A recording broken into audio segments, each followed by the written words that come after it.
Okay, now we have a quorum. We have 23 voting members online, and then offline we have 7 of us here, including proxy votes. Good evening again. I'm Hock Lai, President of Singapore FinTech Association. Sorry that we have to hold the AGM virtual because we have checked with our in-house counsel. We have to meet our constitution requirements to hold our AGM within 3 months of our financial year end, which ended at December 2019. And the only way we can ask for a postponement after we called the Registry of Society, right, is to get members' approval. Yeah, so with that in mind, here together here at the ATR is our auditors from RSM agent and partner, and also we have Xavier from PwC Singapore to do the accounting and to audit the process. Yeah, with that, I'm passing over the floor to the Secretary, Ni Hua.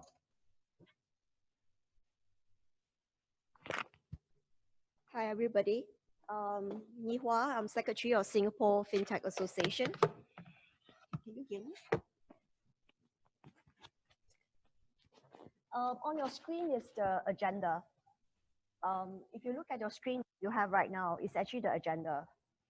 That before I proceed with agenda and also relating to the agenda, there's some rules that I hope we can follow to make sure that this process is smooth. There'll be 3 rounds of voting. First is on whether to proceed AGM via the virtual means, which we are doing right now. Another is acceptance of the audited accounts, which our treasurer will present. And lastly is to approve the constitutional amendments. And all members will have about 10 seconds to vote. I will count like 10, 9, 8, 7, 6, 9, 4, sequential until 0. So and we'll have the votes ready, the number count ready by then. And if you have any questions, please type your questions in the Q&A. Yes. Okay. So I'll proceed with the first agenda. Can you go to the next slide? Remove that. Okay, can we proceed AGM via virtual means or otherwise? Can you next slide?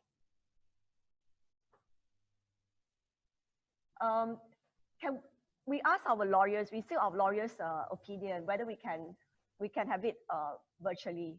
So even without CV19, the Constitution does not expressly preclude the general meeting be held virtually. Therefore, the meeting can take place in the form of webinar, video Zoom, like what we do now with e-voting. And 8.4 of the Constitution provides that voting can be conducted electronically. So having said that, the reason why we still require participants in this channel to vote is just make sure everybody is aligned with this and cooperate with the voting process that we are conducting virtually. So I would say count down from 10 to 0, and please by show of hands or the buttons in what you have right now and start voting. I'll start now. 10, 9, 8, 7,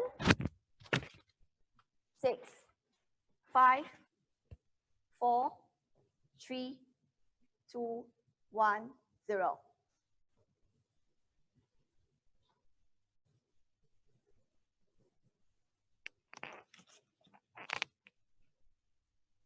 How many? 20 voted.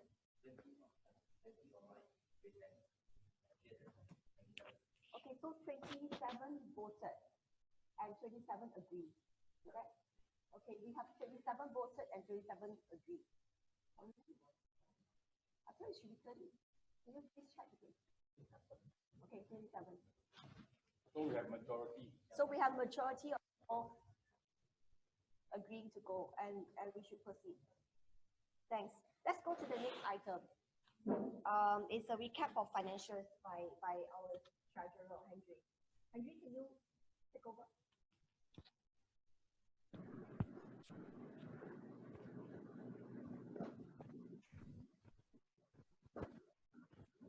Henry, can you take over?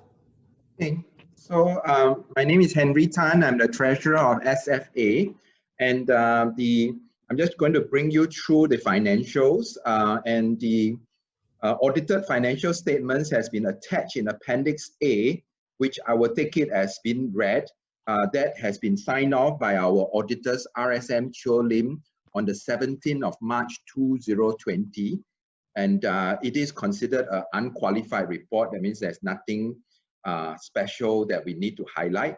But just as before I go into the slides, I would like to just say that this year, our surplus for the association is at $69,000. And I will bring you through some of the details that give rise to these results.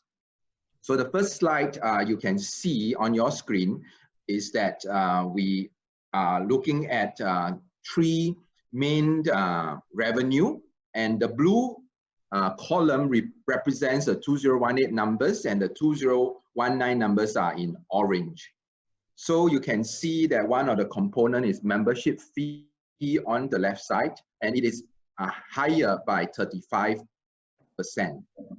On sponsorship, it is higher by 873%, and that essentially is because of our signature events, like Singapore FinTech Awards and Gala Night, as well as a global FinTech night that comes together with the SFF, which is the Singapore FinTech Festival. And the third category of income is from the FinTech related programs, and that has been higher by 145%. But we would like to highlight at this point that for next year, the income from FinTech talent program would be discontinued because we are moving it to a form of a referral fees from the foundation program, so that the amount of work we need to do in this area of academic area is reduced, whereas we just help to publicize this particular program and we get a flat referral fee. I'll move on to the next slide if you can. Yeah, so this is the expenditure column, and just to highlight the main category. And the first item where we indicate as qualifying grant expense, it is basically, it is the grants that the MAS has given to us. Just in case some of members are not familiar, MAS give us a grant that is over 3 years, and this is the first year that we are getting a grant. And you can see that part of 2018 has some grant, and then part of 2019, there's a big portion, the grant expense amount is there. And what are some of these grant expense amount? You can see it at the bottom. You would be able to see, for example, there will be mainly to give grant for the employee cost, which is of course the main bulk of our expenses, and that is something like 350,000+ in 2019, and that's because our team has expanded to cater to the activities and the support to our members. Similarly, the event-related expense you can see, of course, that is actually a corresponding event cost related to the ecosystem events like FinTech Awards that we talk about in terms of the income. And of course, at the Singapore FinTech Festival, we have our inaugural Singapore Pavilion, which has been very successful. So that is essentially for the expenses. And I just want to also highlight to members that about 173,000 of grants that we did not recognize it under qualifying grants because we are pending approval, and that is probably more of a timing difference. The cash has already come in from MAS, but for accounting purpose, we are not recognizing it until we are able to clear the approval with the authorities. Move on to the next slide. So in terms of cash, that's what earlier mentioned. So you can see that 2018, we have about $25,000 in our cash in the bank. And then in 2019, we have 380,000. Some of this would obviously be very much part of the grant money that has come in. And then some would be reserved for future events, and I will just highlight that later, relating to our reserve policy, which is also an item in the Constitution. So if you look at it, the unrestricted cash in bank has increased by 1,400%, which is a great achievement. Okay, the next slide. So in the reserve policy, which I think our secretary will bring us through later on as part of the constitution change, the EXCO has debated about the need for us to create a reserve, much like in any responsible association, responsible country. We always want to keep some reserve for rainy days. And we don't want to a situation that we just spend a reserve that we have worked very hard over the years just in a year. So we want to come back to the members if we intend to use the reserve. So just as an illustration, and there will be more clarification later on when you come to the constitution change. But for example, that if currently, this is talking about roughly about February balance of the bank, we have about 330,000 in the bank. If we set aside some fixed expenditure, roughly of 3 months of fixed expenditure, that's about 93,000, that's our burn rate. And there are some events costs that are, we call it one-off expenditure, setting aside 120,000. Then we technically should be able to transfer 117,000 into the reserve account. And that would represent something like 3.77 months of operating expenditure to be saved for future rainy days. Now, in the event that if the EXCO recommend that this amount be set aside into the reserve, then it means that under the new constitution that we are proposing to members, in order to use this reserve, we must come back to the member and give reason why we are using it. And of course, it will subject very much to members' approval before we can use it. Now, this figure is just used as an illustration at the moment because this was prepared before the COVID situations became serious. And if we consider the COVID situation now, we don't really know when can we restart many of the programs, and also including sponsorship programs and also fundraising. We may not be able to transfer 117,000 because if we do that, we almost immediately have to go back to the members and start to ask to release that for use. So at the moment, this is only for illustration. And if you were to ask me for a number, perhaps it may be about 50% of this 117,000 that we can comfortably transfer, which is about 60,000. So that's all for my presentation on the financials, President.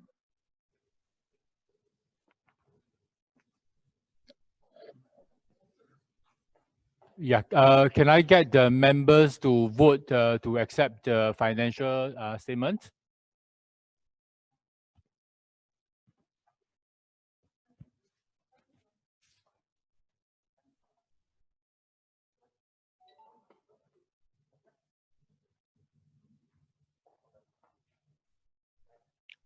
I'm doing the countdown now for the voting. 10, 9, 8, 7, 6, 5, 4, 3, 2, 1, 0. So in total, we have 22 online yes, and then 7 offline yes. So in total, we have 30, which is more than the quorum required.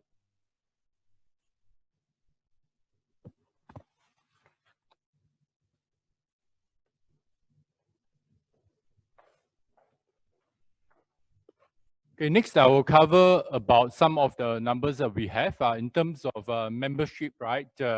As at December 2018, we had about 335 corporate members. Same period last year, we have increased the membership of both corporate members and individual members. Corporate members now we have 354, and individual members we have grown it by 129. I think as reflected in our financial statement, we had our best year in 2019. That is translated, that is mainly because we have done many events. I won't go into the details. I think probably at a suitable time, especially after the COVID-19 situation has improved, I would like to call for a town hall. Hopefully it can be a face-to-face town hall event to go through the details.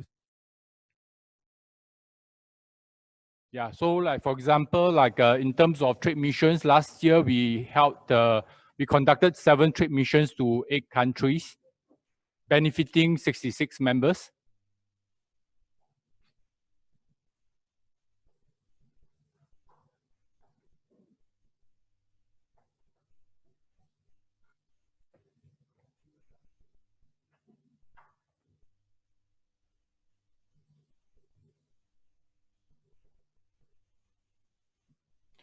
Okay, in terms of our international partnerships, as at February 2019, we have 55 international partners.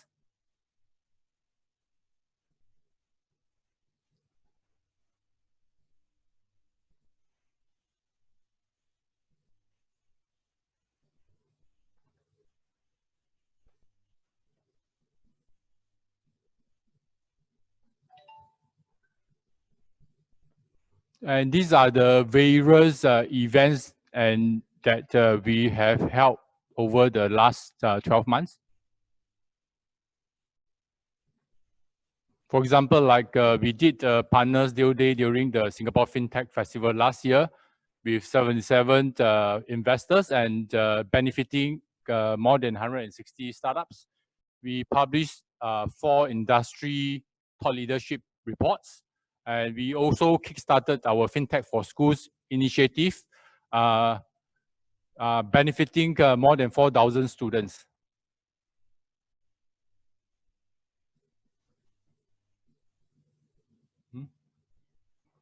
Okay, and then of course, I think our key achievement last year was our Singapore FinTech Awards and Gala dinner, which as reflected in the financial statement, helped us to gain a lot of revenue.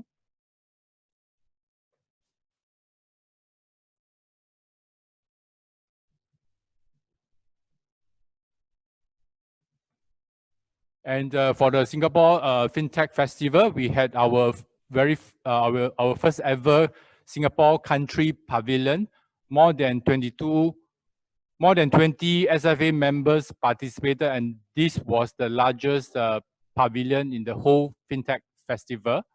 And throughout the FinTech Festival, we organized 7 events impacting more than 1,500 attendees, including inking another 5 new international partnerships.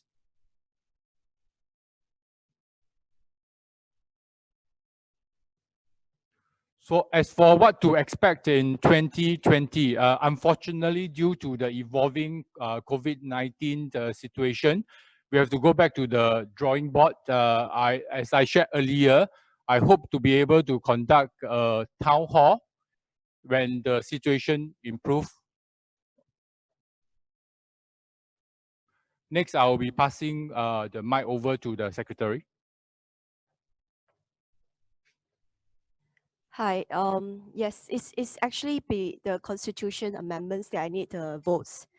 Can I ask the team to check whether we have a minimum of 30 people right now who is logged? Just a check. 28 plus 7, we have 30. So we have enough people to vote, the quorum to vote right now. But before that, let me answer a few questions about voting. Since Richard mentioned that voting is improper because there's no call for voting against absenteeism. First of all, we ask for votes that is for it. that means they are supportive of it. Once the number is a majority votes, it's very clear that these motions we are going for it. So the rest are absenteeism or not voting will be reflected in the screen. So we do there's no need to ask for another round, another questions to ask for who is abstaining. Vote for abstaining. There's no such thing as voting for abstaining. So I hope I answered the questions for it. If they're against it, obviously they will not vote. They will not vote for it if they're against it. So whether you abstain or whether you vote against, it will show in zero. It will show in 0 votes. The rest are by their actions in raising their hands, they are for it. I hope I answered questions. If not, you can just ask again. Okay, I'll go to the constitution. Can you remove that screen? Thanks. So this is the last actually the part where I need a quorum. I've ascertained that there's already a quorum. There's 3 clauses that is related. Each clause will be voted one by one. But the explanation I will explain right now. It's just a matter of typo, and after advice from the lawyers, I think it's easier to read, easier to refer by future exco or exco, to have the members to be in a capital letter to denote ordinary member, associate member, and individual members. Okay, so if there's no questions, I will just start the voting right now. No, one by one. So I will ask for members to vote 4.2 first, and I will start from 10, 9, 8. You know, okay. So please get please get ready. The voting will start now for 4.2. 10, 9, 8, 7, 6, 5, 4, 3, 2, 1, 0.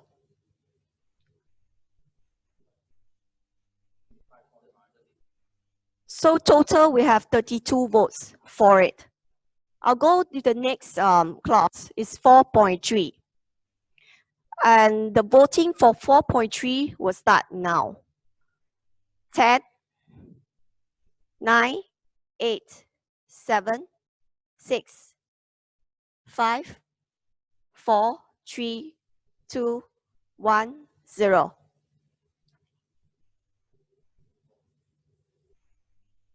The 31 voted for it.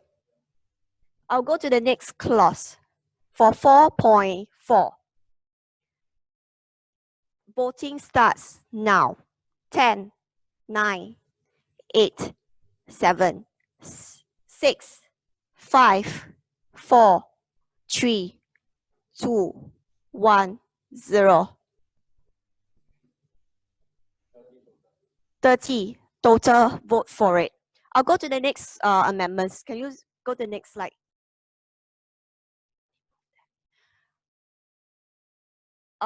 This slide is actually a stricter imposing the stricter requirements for eligibility of voters.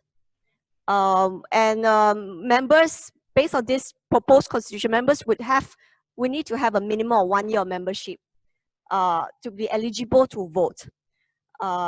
Because by having this 1 year membership, we have a better understanding of the association and therefore make better decisions through exercising their voting rights. So this is for clause 4.5 again, I mentioned again. The voting will have to start now. 10, 9, 8, 7, 6, 5, 4, 3, 2, 1, 0.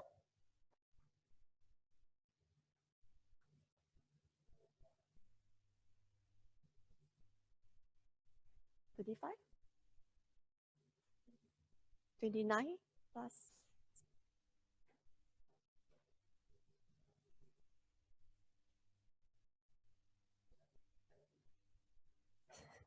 Okay, 66% just passed. So this will proceed. I go to the next amendments. Can you remove that screen? Yeah. To make available, this amendments 5.2 is to make available on SFA site for ease of reference. Rather than to send constitution one by one to the members. I think that's for easy reference for the members. Voting will start now for clause 5.2. 10, 9, 8, 7, 6, 5, 4, 3, 2, 1, 0.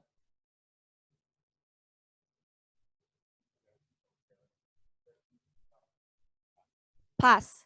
We'll go to the next. We have 30 voters for it. Let me go to the next clause.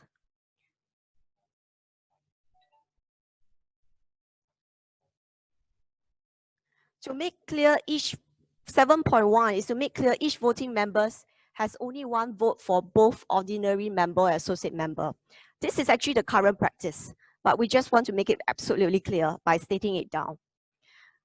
So clause 7.1, the voting will start now. 10, 9, 8, 7, 6, 5, 4, 3, 2, 1, 0.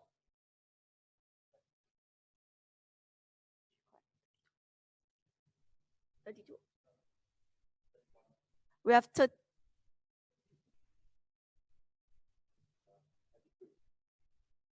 we have 33 voting for it. This will pass. Next. This is just a numerical order, just to make it clear. I don't think it needs further explanation. 3 and spell 3. 7.2 clause. 7.2 clause. The voting for 7.2 will start now. 10, 9, 8,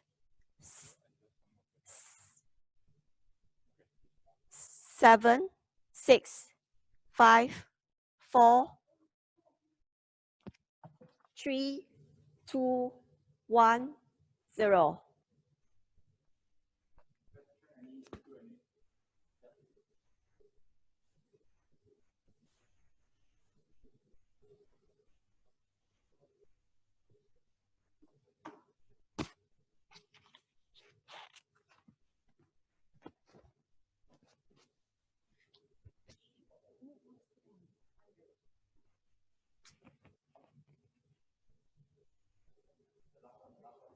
Can you explain what ordinary? Okay, we have a question online. Basically, Rolf is asking, can you explain what ordinary and associate members are? So basically, ordinary members are fintech companies directly involved in providing fintech products and services. Associate members are those that are providing ancillary services such as law firms. I hope that explains.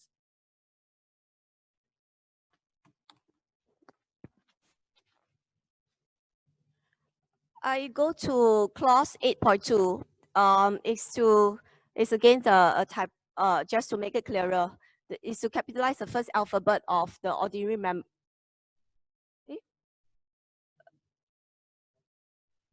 To capitalize the first alphabet of the word ordinary members to denote ordinary members, which we already explained earlier why. It's just to make it clearer by advice of the lawyer. So 8.2, the voting will start now. 10, 9, 8, 7, 6, 5, 4, 3, 2, 1, 0. 30 voted yes. Let's move to the next slide. 8.4. 8.4 is to reorganize the different modes of voting in a sentence structure for easy reference. Voting can be by secret ballot, electronic voting, or option of the committee members by show of hands. So let's vote for this. The voting will start now. 10, 9, 8, 7, 6, 5, 4, 3, 2, 1, 0.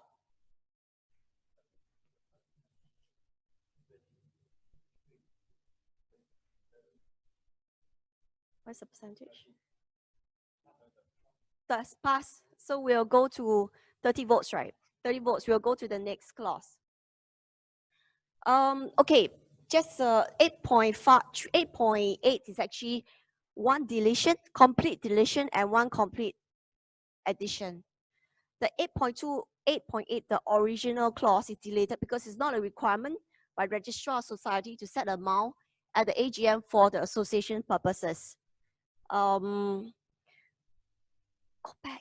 Introduction, and we also introduce a new clause, which is a reserve policy, which our treasurer has already mentioned in our earlier presentation why we need the reserve policy to ensure cash is adequate to fulfill continuing obligations, and the use of past reserves outside the term of EXCO must be approved by members during AGM or any general meeting.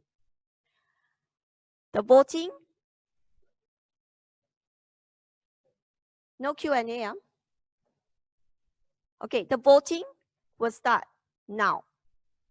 10, 9, 8, 7, 6, 5, 4, 3, 2, 1, 0. 31 voted for it, pass. Next slide, please. Okay, it's actually the heading of clause 9. Currently the committee members, office bearers are used interchangeably. So we want to standardize and to change it to all consistent and be using committee members instead of office bearers. And the office bearer is not defined in the existing constitution. So for 8 points, for the heading clause, heading of clause 9, let's vote now. Voting will start now. 10, 9, 8, 7, 6, 5, 4, 3, 2, 1, 0. 32 voted pass.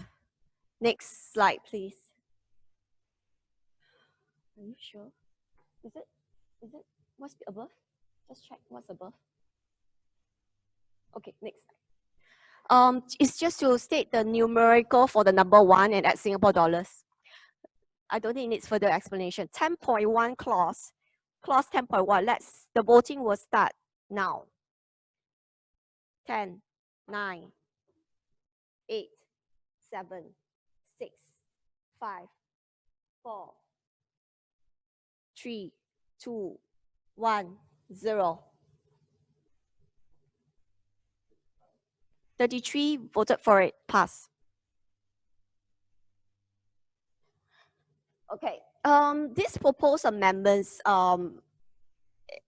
is to introduce, first of all, is to correct the part where the election is held at every general meeting, which is not the case, but rather election is held on every alternate year, which is our current practice. Secondly, we introduce immediate past president role position to assist new committee members to assume new responsibilities. These amendments actually involve 2 clauses. First is what you see on the screen, 8.1. And this immediate past president will be one of the 7 ordinary committee members. That means there will be 6 plus 1, 6 ordinary committee. There will be 7 ordinary committee members, out of which 1 position will be for the immediate past president. Can you go to the next slide, which is related to this explanation? Next slide. It essentially is to provide the current president or any current president of that term or future terms, you know, this who wish to step down from position of president, the option of one ordinary committee seat, which does not need to be contested or elected out of the total 7 ordinary committee seats for the next term. And this introduction will actually assist new committee to assume new responsibility. This is actually quite important for an association that is very young. Whichever is less than 10 years old is deemed to be quite young. So is there any question? If not, we go to the previous slide. No, previous. Raise hand. Okay. If you,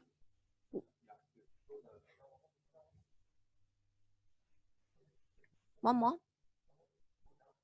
Down.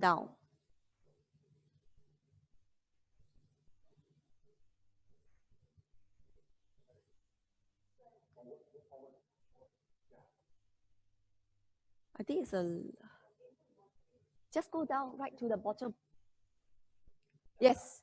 There are quite a number of associations that has this IPP clause that we find, we check with NTUC income affiliates.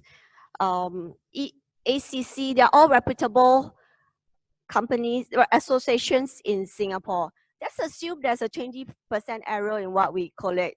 It's still very substantial in terms of associations in Singapore that is having the position of IPP position. So let's go to the questions and answer. If you don't have question. Okay, let me address, there's a question by Mr. Navin Gupta. He's asking, is there a particular reason why at this time it is considered necessary? So actually, this is an issue that the EXCO has deliberated and debated since January, mainly because based on the current constitution, 5 existing EXCO member would have hit their term limit and will no longer be eligible for election next year. And then, so as part of the succession planning, the EXCO feel that for the new leadership to take over in the next election, it might be necessary for the association to have immediate past president to guide them in the transition. Any further questions?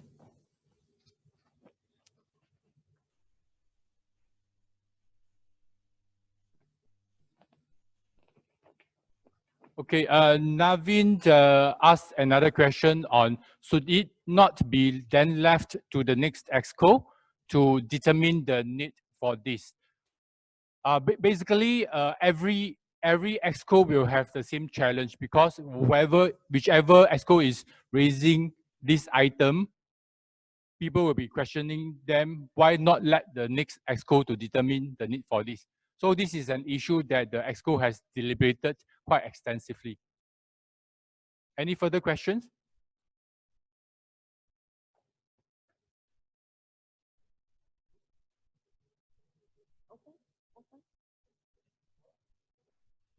Okay. Since there's no questions from the rest, we'll go back to the 8.1. Is this the one? Do you have any more? Let's vote for 8.1, clause 8.1. The voting starts now. 10, 9, 8, 7, 6, 5, 4, 3, 2, 1, 0.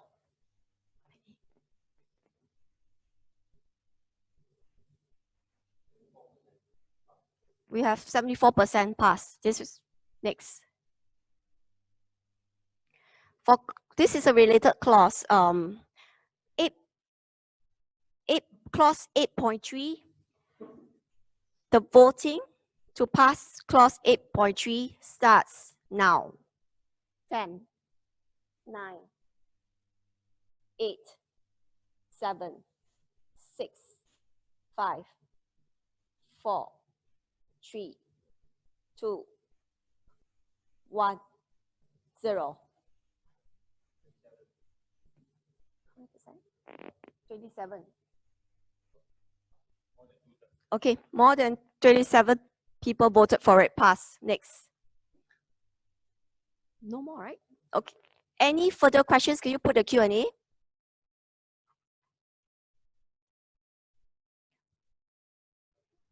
Since there's no further questions, the resolution approval stops.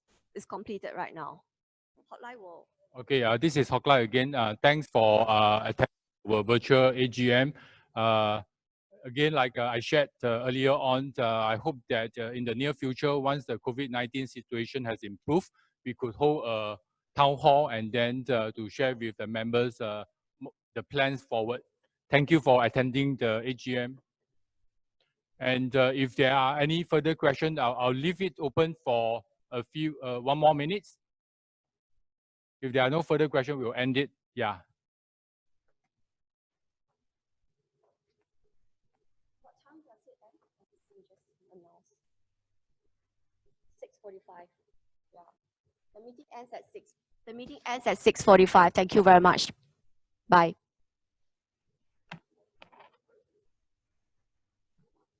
I'll leave it there. If there's further question, I'll address.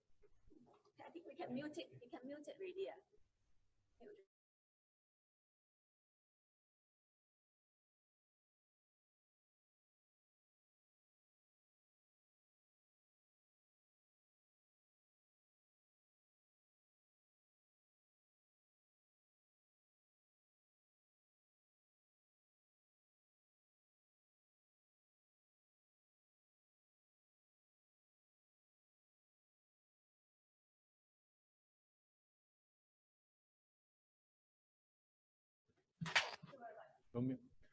Yeah, we have a question from Intan. She's asking for the slides. Yes, we will send a copy of the slide deck to all the members.